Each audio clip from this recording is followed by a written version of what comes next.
Good morning, good afternoon, good evening. This is Rosia Conseja. Thank you for watching my videos, for subscribing to my channel, and for sharing this information with someone who needs it. Today I'm going to talk about why medicine doesn't work for anxiety or depression. And through experience from friends and people that I talk to and documentaries that I watch and read, looks like the medicine is just a placebo, like made the person feel comfortable and made them feel like zombie in the way that is to erase or remove whatever is bothering them emotionally. But the real fact is that depression is living in the past, is remember all the traumas from the childhood or for whatever happened in our lives. And the thing is, the better way is to go to therapy, to psychologists, and talk about it. But I don't recommend to take medicine, because the medicine, what it does is make you feel like a zombie, like affects your stomach. May make you eat more or make you eat less, so you can lose tons of pounds, but it's not healthy. And the other side, this is the same way, like I make you eat too much. It's the same with for the children when they diagnosed like they have ADHD or ADD. It's the same thing. The children should don't take medicine because made them zombies. It shut them down because they're not natural. The natural way a child is that they came to change this world. They came to create. They came to explore. We cannot be living like in the old times, that you sit, you stop, you don't do this, don't do this. No, that doesn't work in that way. We have to find ways how to raise our children in a better way. The new generation, not the old generation. Also, going back to the depression, so the best way is to forgive ourselves, to allow that person or that family or whoever harmed us or hurt us. And then, of course, that forgiving doesn't mean that we are going to go back to make that friendship with that person. No, forgiving is for ourselves, is to have peace of mind that I'm going to live in peace because that person is happy, is doing whatever they want, and I'm struggling inside. Oh, remember every single time what that person did to me in my childhood, in my teenagerhood or adulthood. No, I need to forgive for the sake of my peace, not for the sake of them. They don't care.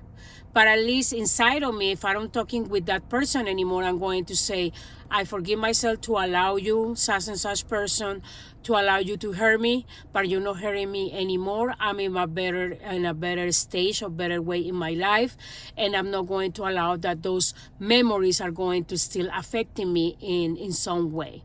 That's the way to do it for yourself, for your mind. You don't need to tell them in person. You just tell it in your brain.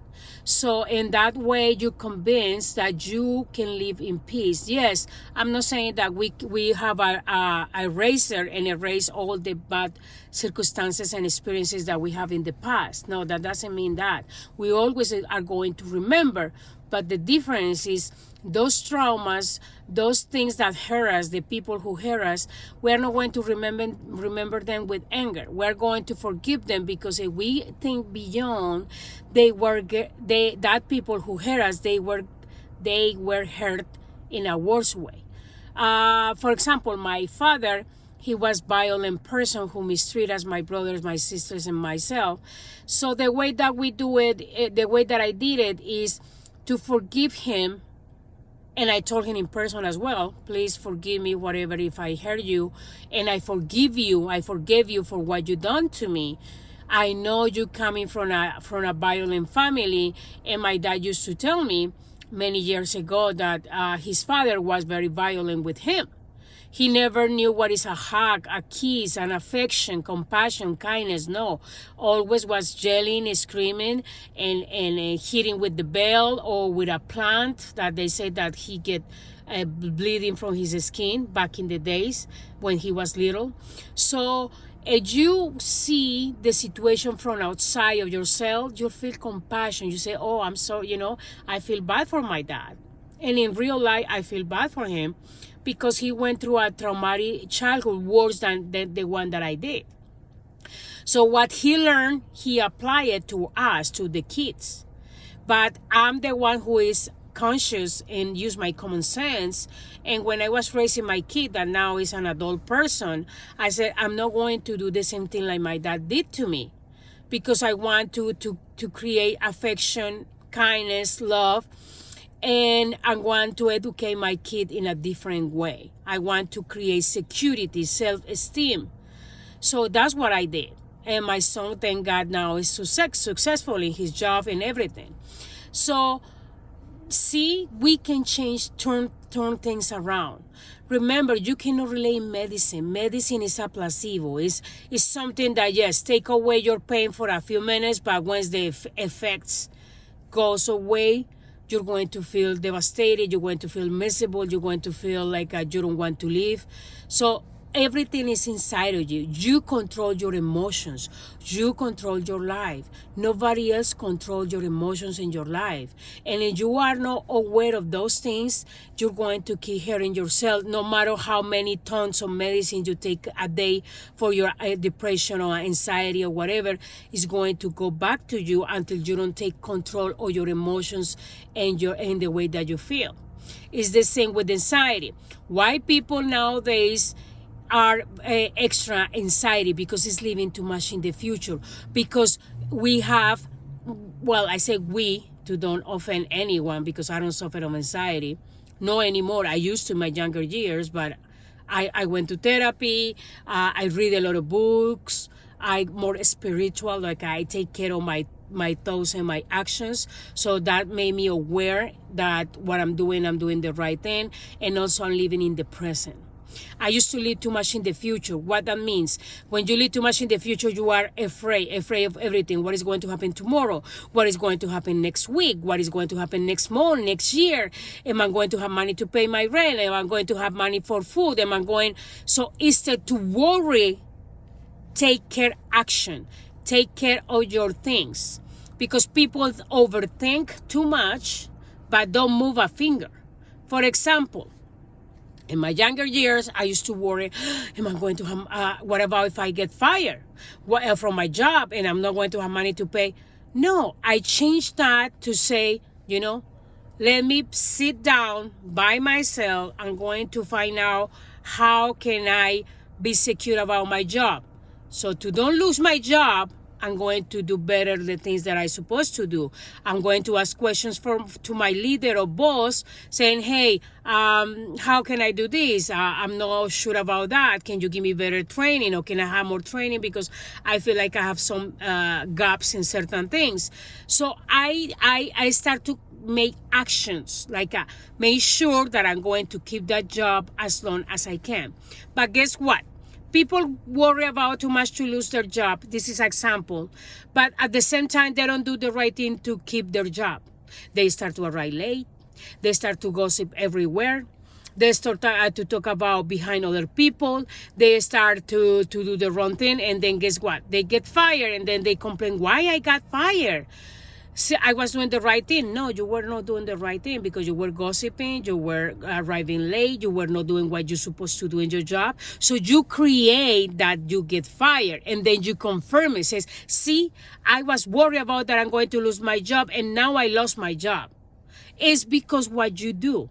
But we can reverse that. We can do the opposite in the positive way. Like, if I focus to do the right thing, I don't gossip about my coworkers or leaders or supervisors or whoever. I focus to the right thing. I arrive on time to my job every day. I do what I'm supposed to do. I'm going to keep my job. And then I'm going to confirm it. See, I didn't lose my job because I was doing the right thing. See? So it's a big difference between focusing in the negative and focusing the positive. So everything is the same thing. Oh, I'm worried that my kids, I don't know if my kids are going to be a good people when they get bigger. Focus right now that they are little. Give them because remember, kids live by example. You can tell them, don't do this, don't do that. When you do this, you do that. This happen, blah, blah, blah, blah, blah. But if they see you doing the opposite, guess what? They're going to copy what you're doing, not what you're telling them to do. And that's physical fact. I mean, emotional, everything happened to me when I was raising my son, happened to other people that I speak with. And in the psychologist books, they say the same thing. Kids learn by sample, by seeing what you're doing. You tell them, don't lie. But then someone call you at home, and then you tell the kid, oh, tell him or tell her that I'm not here. You're lying. So the kid is going to think, okay, my mom or my dad said that I don't have to lie, but she's lying to someone else, so I don't get it. I mean, in other words, she or he can lie, but I cannot lie. So think about it. Kids learn by sample. If you're smoking and you're telling your kid, when you'll be big, don't smoke because I'm smoking. So that's bad for you. The kid is smart. And mostly nowadays, kids are so smart. They're not going to tell you anything, but they're going to think, my mom can smoke, but when I'll be big, I cannot smoke? How come? So remember, kids learn by sample. So if I'm worried, two ahead, like, I'm worried that my kid someday is going to be sick, or someday he's going to make mistakes and he can go to jail. Why you worry two ahead if your kid is between 6 years and 10 or 12 years? He is on time for you to guide him or guide her to the right path.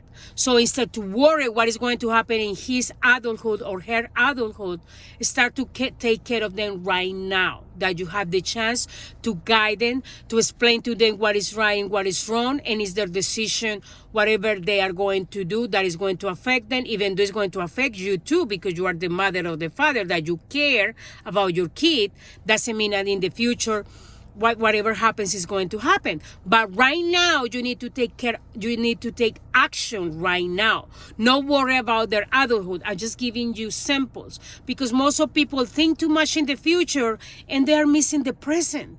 They are missing right now what's going on. Why you think that most of the funerals, mostly, I've been in funerals from my family and from friends and any different people. And most of people, when they cry and I miss you, I love you, I'm going to miss you so much, blah, blah, blah. But when they have the chance to show love, when they have the chance to say, I love you, to talk to them, to visit them, they didn't do it. So mostly the crying is the regrets. Most of people cry too much in the funerals is regrets. They don't say it. They don't recognize it, but it's regrets. Oh, I should spend more time with my mother. I didn't know that she's going to pass away right quick. Because we assume that people live forever. Or we assume that everything is forever. No. Things are temporary. This life is alone. Life is alone, because sooner than later, anyone has to die. We're going to transcend. We're going to die. So all the difference is some people die before us, some people die after us. So that's the common life sense. So we need to keep in mind to be a better person in the way, and to be more conscious. If I have a kid, if I have someone, enjoy their company, enjoy have good memories, the little ones, the big ones, any kind of memory that you can enjoy and embrace with your loved ones and friends, do it. Because time flies, and when you less expect to say, oh, I shouldn't spend more time with my friend. I didn't know that she or he is going to die that soon. I should take more time with that person. I should call her more frequently. I should do this. I should. And it's too late, because now you have regrets, the things that you didn't do. Why you didn't take action about it? So you don't have regrets. If I have a kid, if I have my mom is in heaven in real life.